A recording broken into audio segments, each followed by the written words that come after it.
Welcome to YouCat Adventures, and I am your host, Michael Gennady. Asking another question from the Youth Catechism of the Catholic Church. And today we're taking a trip down memory lane. And the question asks, number 8, how does God reveal himself in the Old Testament? And YouCat answers and says, God shows himself in the Old Testament as God who created the world out of love and remains faithful to men even when they have fallen away from him into sin. God makes it possible to experience him in history. With Noah, he established a covenant to save all living things. He calls Abraham so as to make him the father of a multitude of nations and to bless all the families of the earth in him. The people of Israel, sprung from Abraham, become his special possession. To Moses, he introduces himself by name, his mysterious name, and then they have what it looks like written in Aramaic. It translates as YHWH, usually transcribed as Yahweh means I am who I am. He frees Israel from slavery in Egypt, establishes a covenant with them in Sinai, and through Moses gives them the law. And again, God sends prophets to his people to call them to conversion and a renewal of the covenant. The prophets proclaim that God will establish a new and everlasting covenant which will bring about a radical renewal and definitive redemption. This covenant will be open to all human beings.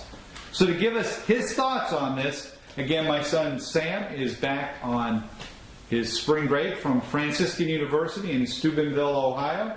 And so, Sam, why don't you come on in, bring your chest shirt this way. That's your dramatic, and with the sunglasses. Ooh, okay. Just for today's segment. All right, because when we go through history in the desert, you need sunglasses. Need shades. Right. So, at any rate, the question for today, and your thoughts. Right. How does God reveal himself in the Old Testament? Alright, so how does God reveal himself in the Old Testament? Yeah, how? Well, I'm going to keep this as brief as possible. He reveals himself.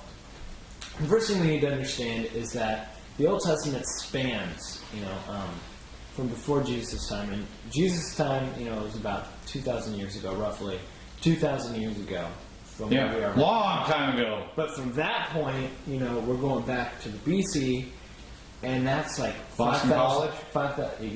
Boston College. BC? Time. That's old time. Yeah. Boston College has been around for a while.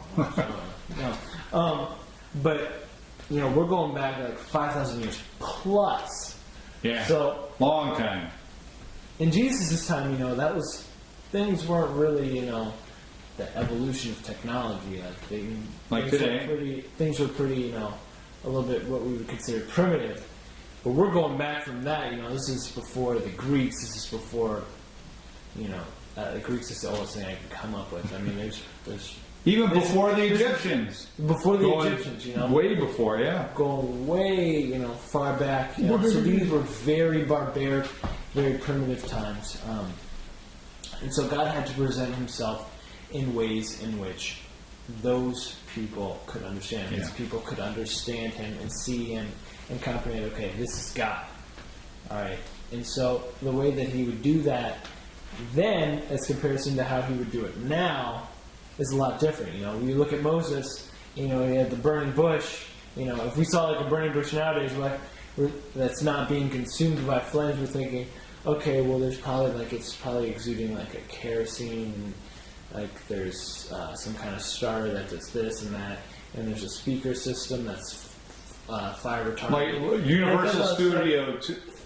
Universal Studio tours and stuff. Yeah, like it's special effects. You just be like, oh, okay, that's how that works and stuff. But they didn't have that kind of stuff back then. So a burning bush that's not being consumed by flames was like, what? So that's again how he presents himself is a lot different. And the way that he acted and the things that he did, again, fit the time. Because, again, we understand this was a very barbaric time. This was a very primitive time. So he frees the slaves from the Egyptians. He transcribes his 10 commandments on these In stone. Today we'd have a computer, yeah. smartphone. That wouldn't be very dramatic. Get an email. I've received the 10 commandments on email. It's not really that dramatic. But the things that he did, again for the time. But the most important thing, how he presented himself, was he presented himself with love. As was stated, he had the Covenant. Covenant, that was the word I was looking for. Yes. So the C words. The covenant with Noah. And he had a bunch of covenants throughout the Old Testament. I really need to read the Old Testament again because I really don't remember all of the covenants they made. But the reason why he kept having to make covenants is because we kept failing at them. We'd be like, okay, guys, we'll do this, we'll do that, here's a covenant, there we go, and then we'd break the covenant, and then he'd be like, okay, guys, he wanted us, he really desired us, he really wanted... He never gave up. He never gave up, he really wanted us to be with him, to understand him, and to be in union with him, so he kept making these covenants, and so, again, he presented himself...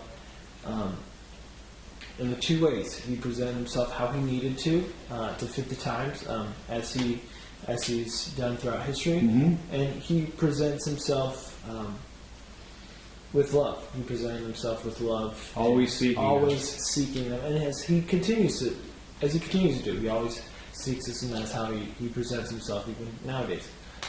So that's awesome. That is awesome. Very good. Which we can't. To inspire awe. So, do you have anything for us, clothing-wise, things you carry today? Cell phone, a Spider-Man sticker. Yeah. Well, something that's meaningful. Sunglasses. Polarized. But no, I got this prayer book I keep in my back pocket. Where'd you get that? It's about the size of my wallet. So it's small. But I got this at Franciscan University, best school around, university around. Because it's in our bookstore. Actually, they have a bunch of journals and stuff because people go to adoration a lot, do all kinds of stuff. You have 24/7 adoration, huh? The Portianical, like it. Yeah, awesome. And people just use journals all the time, anyways. So.